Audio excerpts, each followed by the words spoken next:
Assalamualaikum warahmatullahi wabarakatuh. Kembali lagi di channel Cikita Bella.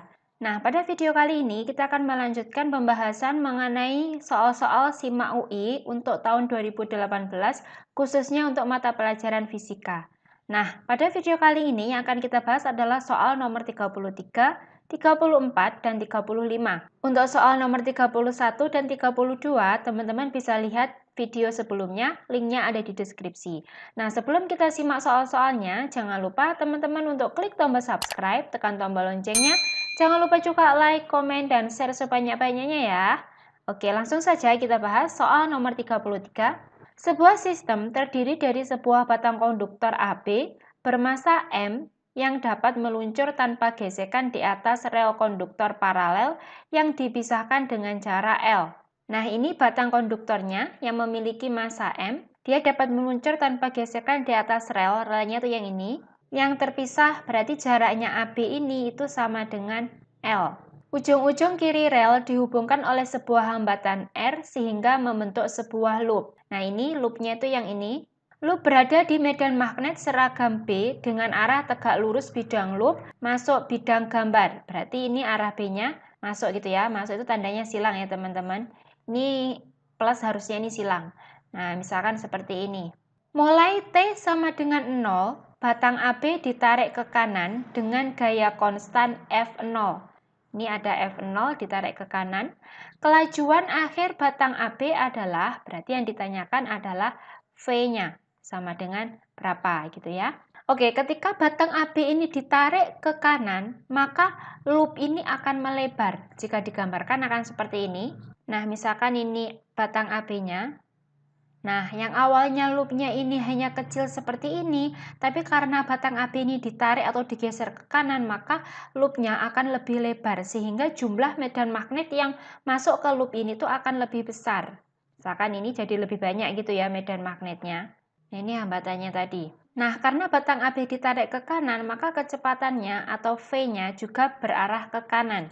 Nah, karena tadi ketika batang AB ini digeser ke kanan, maka jumlah medan magnet atau B yang masuk ke loop itu akan bertambah. Nah, untuk melawan perubahan banyaknya B itu tadi, maka nanti akan ada B aksen yang arahnya berlawanan. Ketika tadi B-nya itu masuk, berarti B aksennya ini akan keluar atau dot gitu ya. Sehingga nanti jumlah perubahannya itu dapat dinetralkan. Oke, sekarang kita menggunakan B aksen dan menggunakan kaidah tangan kanan. Maka nanti akan ketemu arah arus listriknya atau I-nya itu akan bergerak ke kiri. Berarti ini ada I aksen, terus ini I-nya ke bawah. Yang di sini ada I yang ke kanan. Yang di sini I-nya arahnya ke atas. Nah, karena batang AB ini bergerak ke kanan dengan kecepatan V dan dia memiliki panjangnya tadi adalah L dan dia juga ada I arus listriknya, maka nanti karena di sini ada arus listrik dan dia melewati medan magnet B, maka nanti akan timbul gaya Lorentz atau kita tuliskan FL, di mana persamaannya FL sama dengan B kali I aksen kali L. Nah, karena arah I-nya ke atas, B-nya masuk bidang, maka nanti arah gaya Lorentz-nya itu akan ke kiri. Berarti di sini ada FL, arahnya ke kiri.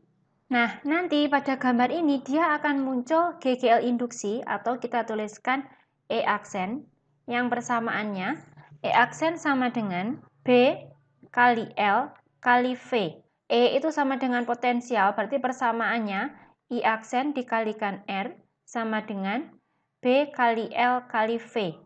Nah, karena di sini ada I aksen, di sini juga ada I aksen, berarti dari sini kita cari I aksennya. I aksen sama dengan B kali L kali V per R. Nah, nilai I aksennya ini kita masukkan ke rumus gaya Lorentz ini. Sama dengan B dikali I aksennya yaitu B kali L kali V per R dikalikan L. Maka nanti ketemu gaya Lorentz FL sama dengan B kuadrat kali L kuadrat kali V per R.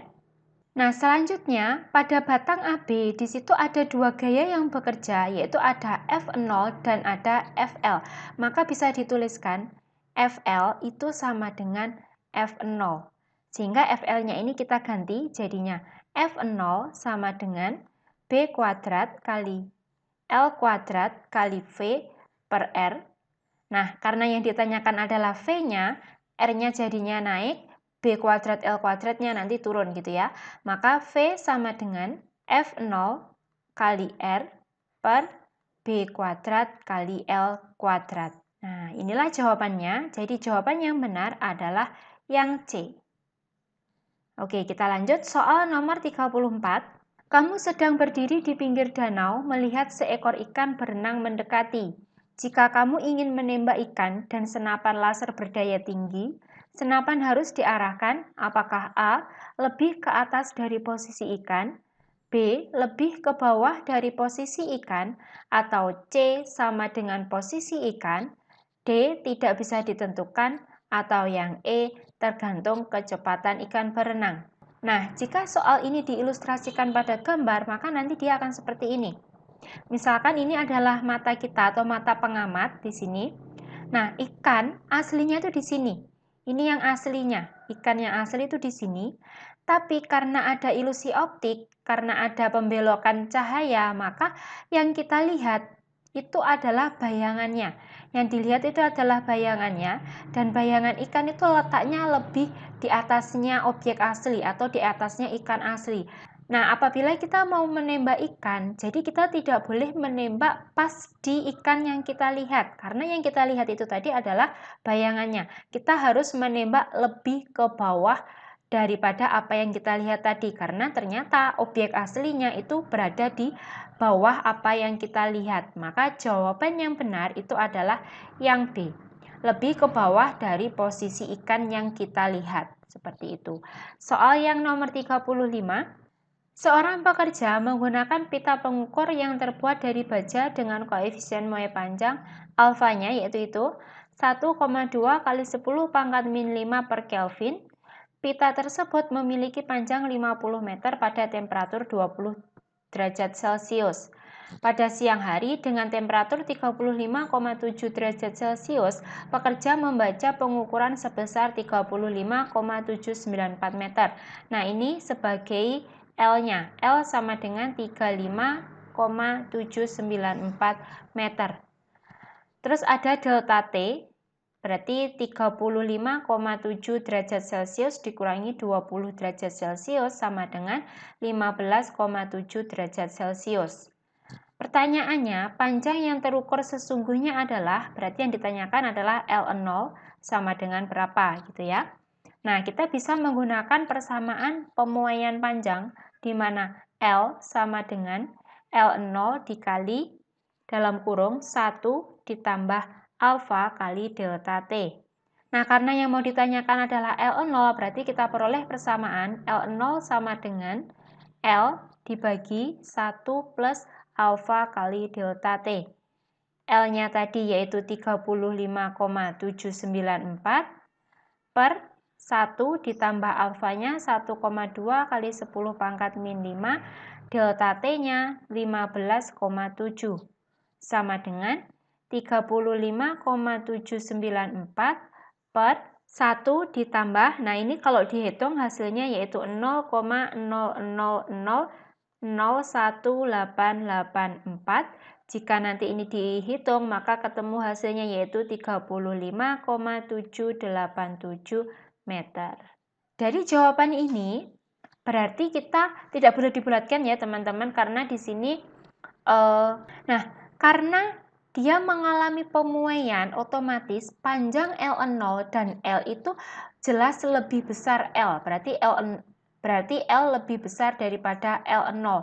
Kalau L-nya saja 35,794, berarti dari pernyataan ini, dari jawaban ini kan harusnya 35,787. Kalau kita bulatkan aslinya 35,8. Tapi karena L0 itu harus lebih kecil daripada L, maka tidak boleh kita bulatkan, kita ambil saja jawaban yang C. 35,7 mm gitu ya teman-teman. Nah, demikianlah pembahasan soal-soal SIMA UI nomor 33 sampai 35. Untuk soal-soal lainnya, teman-teman bisa tunggu video selanjutnya. Semoga video ini dapat bermanfaat untuk membantu teman-teman belajar. Wassalamualaikum warahmatullahi wabarakatuh.